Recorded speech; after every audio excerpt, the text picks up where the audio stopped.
ফায়দার দিক থেকে এটা অন্যান্য সমস্ত এলমের চাইতে শ্রেষ্ঠ। দেখেন আমরা যত এলএম শিখি সমস্ত এলএম গুলো আমাদের দেখেন আমরা যদি জীবনের শুরুতে আমরা কি কি শিখি, আরবি ভাষা শিখি, নাহু সরফ এগুলো শিখি, বালাগাত শিখি, মান্তিক শিখি। এই সবগুলো শেখার দ্বারা আমাদের কি উদ্দেশ্য থাকে? কোরআন এবং হাদিস ভালোভাবে বোঝা। আচ্ছা, কোরআন হাদিস এবং আমরা এগুলো বুঝবো কেন?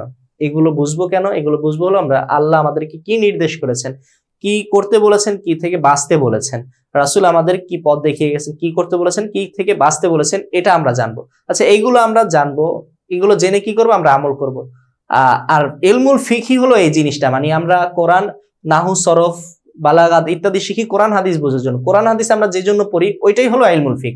ইলমুল ফিক পাওয়ার জন্য বা শরীয়তের তাগাজা অনুযায়ী, মানে আল্লাহর মানসা এবং রাসূলের দেখানো পথে চলার জন্য কিভাবে চলতে হয়, এই জন্যই তো আমরা কোরআন হাদিস পড়ি। আর এই যে আল্লাহ কিভাবে কি নির্দেশ দিয়েছেন, কি করতে নিষেধ করেছেন, নবীজি কি কোন পথে চলতে বলেছেন, এগুলো আমরা জানবো কিসের মাধ্যমে? ইলমুল ফিকের মাধ্যমে। তার মানে আমাদের সমস্ত এলমের মধ্যে, মানে সমস্ত এলম অর্জনের মূল বিষয় হলো ইলমুল ফিককে ভালোভাবে জানা। আর ইলমুল ফিক আমাদের নাহু শিখেছেন, সরফ শিখেছেন, আরবি শিখেছেন কোরআন হাদিস পড়ার জন্য। যখন কোরআন হাদিস আপনি বোঝেন তখন নাহু সরফের আপনার দরকার পড়ে না। কোরআন হাদিস যখন আপনি পড়েন, যখন আপনি আল্লাহ কি বলেছেন, কি আদেশ করেছেন, কি নিষেধ করেছেন, এগুলো যখন আপনার জানা হয়ে যায় তখন কোরআন হাদিসও কি একসময় আপনার বেশি মোতালা করতে হয় না। কিন্তু এই ফিক আপনার সারা জীবন আপনার লাগবে। আপনার প্রত্যেকটা কাজে, মনে করেন আপনি এই যে এখন আমাদের এই দর্স দেখছেন, আপনার এই মুহূর্তে আপনার আশপাশে দেখেন কোরআন হাদিস যদি আপনি 2-1 ঘন্টা নাও পড়েন কোনো সমস্যা নেই, কিন্তু ফিক থেকে আপনি এই মুহূর্তেও আপনি খালি নয়। আপনি যে ভিডিও দেখতেছেন, ভিডিও জায়েজ কিনা, এটা আল্লাহ কি নির্দেশ দিয়েছেন, কি আদেশ আছে, কি নিষেধ আছে, এটা আপনার জানতে হবে। আপনি বসে দেখছেন, শুয়ে দেখছেন, কিভাবে একটা দর্শে অংশগ্রহণ করতে হয়, এটা আপনি ইলমুল ফিকের মাধ্যমে জানতে পারবেন। তো প্রত্যেকটা মুহূর্তে আপনার কি দরকার হয়? ফিক দরকার হয়। তাছাড়া একটা ছাত্র যখন কোনো মাদ্রাসায় ভর্তি হয়, প্রতিটা ক্লাসে কিন্তু তার ফিক থাকে, এবং দাওরা পর্যন্ত কোন আলিয়া মাদ্রাসায় আমরা যারা আছি আমাদেরও একবারে প্রত্যেকটা ক্লাসে কি থাকে? ফিক থাকে।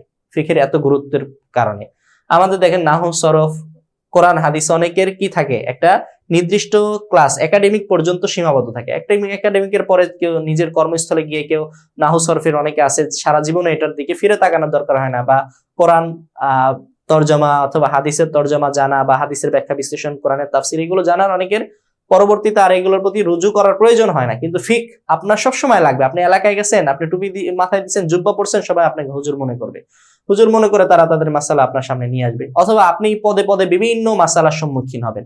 মানে একেবারে মৃত্যু, জন্মের পর থেকে নিয়ে একটা ছেলে বাচ্চা জন্মগ্রহণ করলে তার আজান দিতে হয়, তার কিভাবে কি করতে হয়, তার সাথে আকিকা ইত্যাদি জড়িত।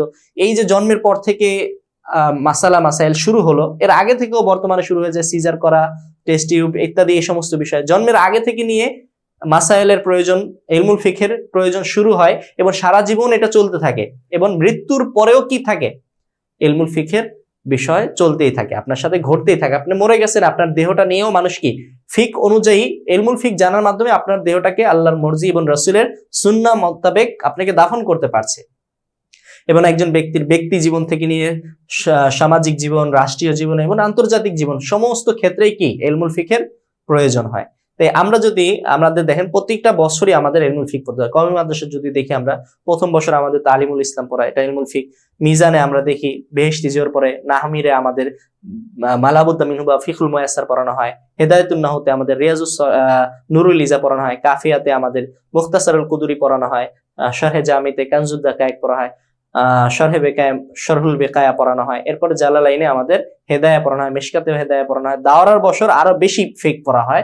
প্রত্যেকটা হাদিসের কিতাবে, আমাদের দেশে হাদিসের কিতাবগুলো মূলত ফিকহের আন্দাজে দর্জ দেওয়া হয়, অর্থাৎ প্রত্যেকটা বাব ফিকহি আন্দাজে সাজানো এবং ফিকহি আলোচনাগুলি হয়। প্রত্যেক হাদিসের মাধ্যমে বলা হয় যে এই হাদিসের মাধ্যমে এই ফিকহের এই হুকুমটা সাবিত হয়েছে, অমুকে ইখতিলাফ করেছে, এটার জবাব এই, এইটার দলিল এই, এইভাবে আর কি ফিকহি পড়ানো হয় সারা বছর মূলত।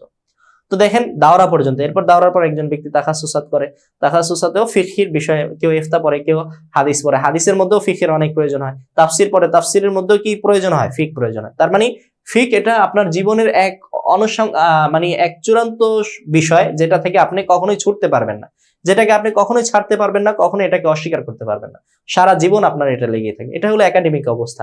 একাডেমিকের বাহিরে গেলে, আপনার এলাকায় গেছেন, আপনার ফ্যামিলির মেম্বার আপনাকে বিভিন্ন বিষয়ে জিজ্ঞেস করবে, এলাকায় মসজিদে যাবেন, মুসল্লিরা জিজ্ঞেস করবে।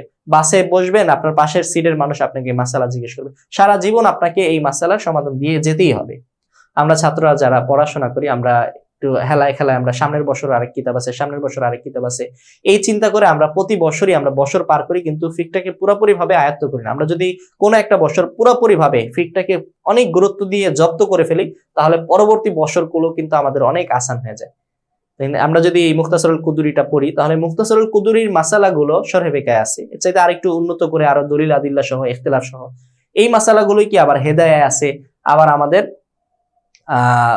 দাওরার কিতাবাদি বা মিশকাতের হাদিসের কিতাবে রয়েছে।